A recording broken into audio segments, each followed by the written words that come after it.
மனுஷன் கண்மூடித்தனமா நம்புறது ரெண்டே பேர், ஒன்னு கடவுள், இன்னொன்னு டாக்டர். கடவுள் கூட மசரதாயம் கொடுக்குறோம், ஆனா டாக்டர் நம்பி நம்ம உசுரே கொடுக்கும். அந்த டாக்டர் தப்பு பண்ணக்கூடாது, தப்பு பண்றவங்க டாக்டரா இருக்கக்கூடாது. எல்லா துறையிலும் தான் தப்பு நடக்குது, ஆனா மருத்துவத்துல நடக்கிறதுக்கு பேரு தப்பு இல்லை, நம்பிக்கை துரோகம். துரோகத்துக்கு மன்னிப்பே கிடையாது. சார், மெடிக்கல் சிஸ்டம் பிசினஸா மாறினதுக்கு நீங்க யாரு தப்புன்னு சொல்றீங்க?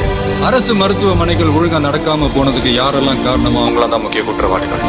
7% GST வாங்குற சிங்கப்பூர் மக்களுக்கு மருத்துவத்தை இலவசமா தர்றப்போ 28% GST வாங்குற நம்ம அரசாங்கத்தால ஏன் மருத்துவத்தை இலவசமா தர முடியல?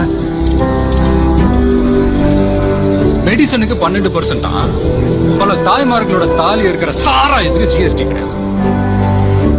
நம்ம நாட்டோட நம்பர் 1 அரசு மருத்துவமனையில ஆக்சிஜன் சிலிண்டர் இல்ல. என்னடா காரணம் கேட்டா 2 வருஷமா அதை சப்ளை பண்றதுக்கு பணம் பாக்கி. எப்படி? இன்னொரு கவர்மெண்ட் ஹாஸ்பிட்டல் டயாலிசிஸ் பண்றப்போ கரண்ட் கட் ஆயிடுச்சு, 4 பேர் செத்தே போயிட்டாங்க. கேவலம் அங்க ஒரு பவர் பேக்கப் கூட இல்ல. இன்குபேட்டர்ல வச்சிருந்த ஒரு குழந்தைய பெருச்சாலி கடிச்சு இறந்து போறதுல நம்ம ஊர்ல மட்டும் தான். ஜனங்க நோயை பார்த்து பயப்படுறதை விட கவர்மெண்ட் ஹாஸ்பிட்டல்ஸ் பார்த்து பயப்படுறாங்க. அந்த பயம் தான் பிரைவேட் ஹாஸ்பிட்டல்ஸோட